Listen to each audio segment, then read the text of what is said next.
Hello everyone and welcome back to a new video. Shawn's the name and credit's the game today. We're taking a stroll down Mythbuster Lane as we look at some of the most popular common misconceptions when it comes to credit. So what is the truth when it comes to credit? Because so many people have no idea because credit isn't necessarily taught in schools. So because of that, today I want to jump into and tell you the truth when it comes to some of these massive misconceptions. This is so prominent that the other day my business partner, which by the way is an incredibly smart and financially savvy fella, said, "Oh, I just got a notification that my credit score went down." And before he even said why, I looked at him and said, "Oh, is it because of your credit utilization?" He was like, "Yeah, how the hell did you know that?" And the thing is when you're new to credit and you get yourself a few credit cards, which he did, no one knows anything about credit utilization. So that's just one of the major things that kind of goes on in the credit world. And I've got a whole list of them today that I want to break down and kind of tell you about because again, this stuff isn't taught in school. So a lot of people have no idea when it comes to the credit world. Again, if you don't do the research on credit, you'll never know what's going on. So +1 to you for actually watching this video and doing a little bit of learning today, because today I'm going to be breaking down the 9 most popular myths when it comes to credit.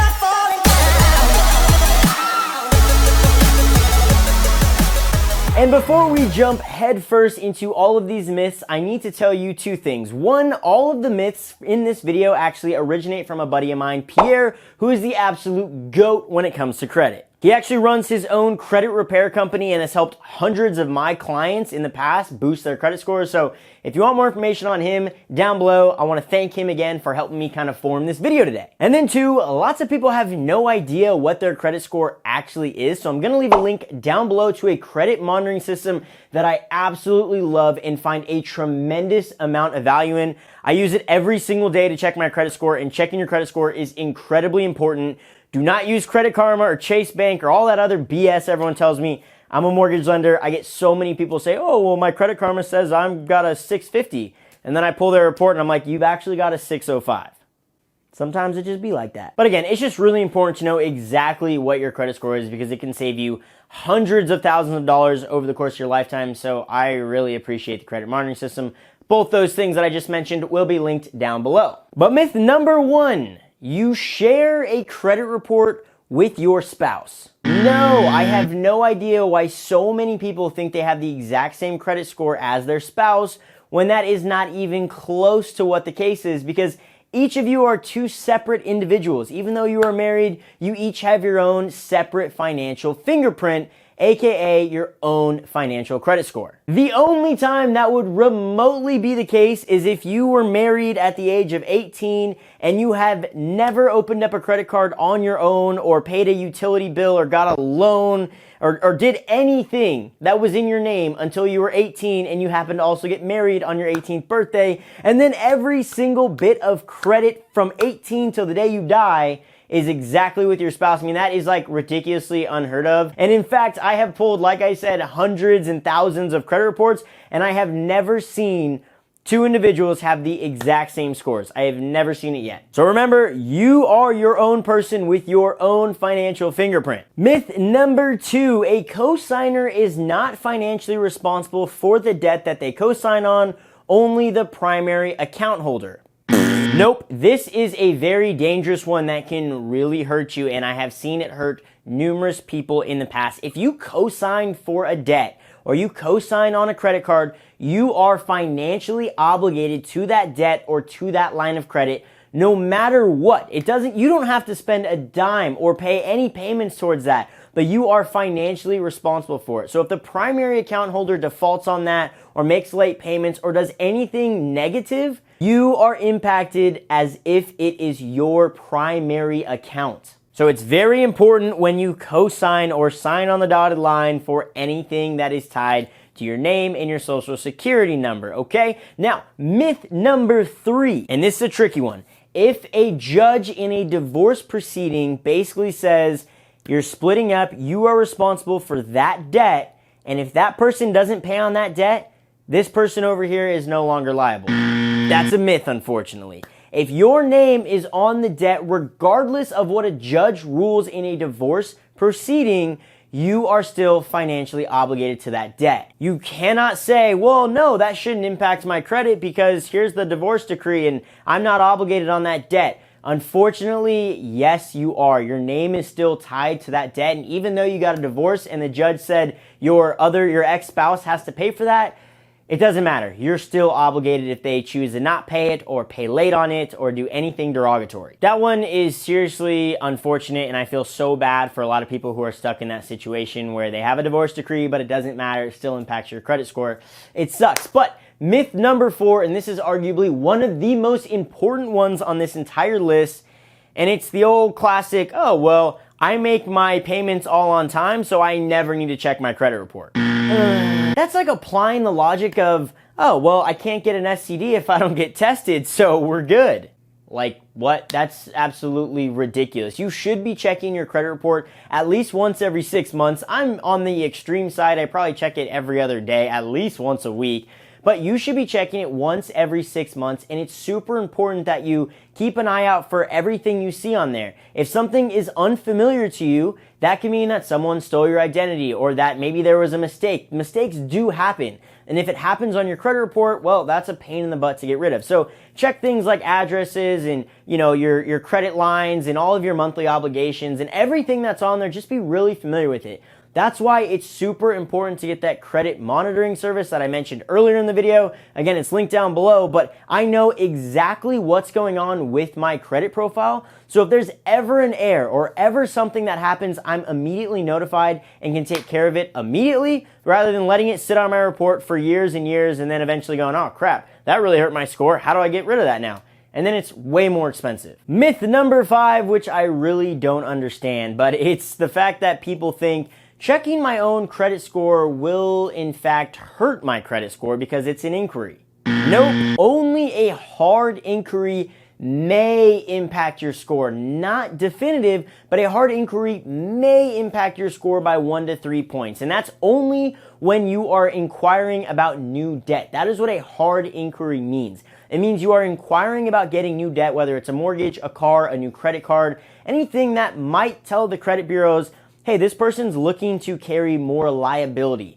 That is only when it may impact your scores. If you do a soft credit inquiry, which is basically just checking your score to, just kind of see where we're at, whether it's me checking my score or an insurance provider who just says, hey, we want to see where you fall in terms of your insurance coverage by what your credit score is. So we're not giving you new debt, we're just checking where you're at. And those are called soft inquiries, and those do not hurt your score at all. So a lot of people get really confused going, I don't want to check my own score because I don't want it to count as a hard inquiry. If you're not going to be giving yourself new debt, it's not going to count as a hard inquiry and it's not going to impact your score. And even when you do get a hard inquiry, it barely impacts your score, if any at all. Myth number 6, which I hate a ton, and it's the old, well, you can go over your credit card limit just a little bit because the credit card company authorized the payment, so it must be okay. No. Of course the credit card company is going to authorize that purchase. Now that you're over the limit they set, they can now charge you so many more fees and a higher interest rate and hammer your credit and make so much more money. Of course they're going to authorize that payment.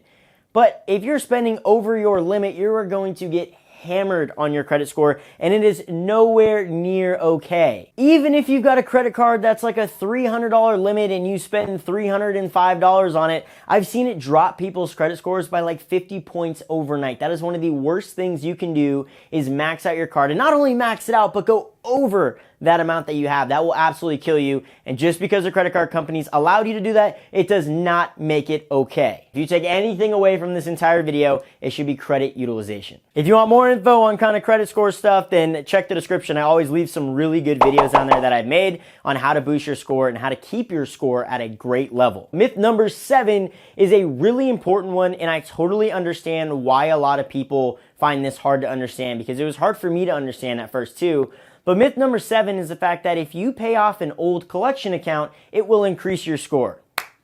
Unfortunately, usually not. This has hurt so many of my clients in the past, and again, I totally understand why. If you have an old collection on your report that's like 5 years old, okay, and you pay that sucker in full, That collection was 5 years old, and the credit companies were kind of seeing, oh, that's 5 years ago. That's in the past. That's no big deal. But when you pay that 5-year collection and you bring it current, now the credit companies go, oh, well, it was 5 years old, but now it's a brand new account that's in collections, and it usually actually hurts your score. So I never recommend people pay old collections off because it's most likely going to hurt your score. Instead, what I tell people to do is don't pay the collection off. What I want you to do is I want you to call the collection agency or the debt collector or whoever's holding that account and say, look, this is 5 years old, okay? I can either not pay this and you guys make zero money, or what I'm gonna do is, I'm gonna pay you $500, but I want a deletion letter. And they'll go, most of the time they'll go, okay, sure. Once you have that deletion letter, you can then take that to the credit bureaus and say, look, this is deleted. It'll get deleted off your report, and that's when your score will actually go up. Paying for a deletion letter is way different than paying a collection off. Super important. But myth number 8, and this is one that confuses people a lot too, but the credit bureaus, a lot of people think that the credit bureaus are a government agency. No, they're actually not a government agency. All 3 of the credit bureaus are for-profit, privately held companies. What do those companies do? They are designed to make money. Now, with that being said, though, they do have to comply with some federal and government guidelines. So I would highly recommend you actually look into the FCRA Government Act. It's really important when it comes to actually your financial fingerprint and your credit score, because that FCRA, Fair Credit Reporting Act, will really tell you what your rights are as a consumer, and it's pretty important to kind of know those things. And then lastly, myth number 9, which is kind of a cool one, and it's the fact that a lot of people think credit repair is illegal, and all credit repair companies are kind of a scam.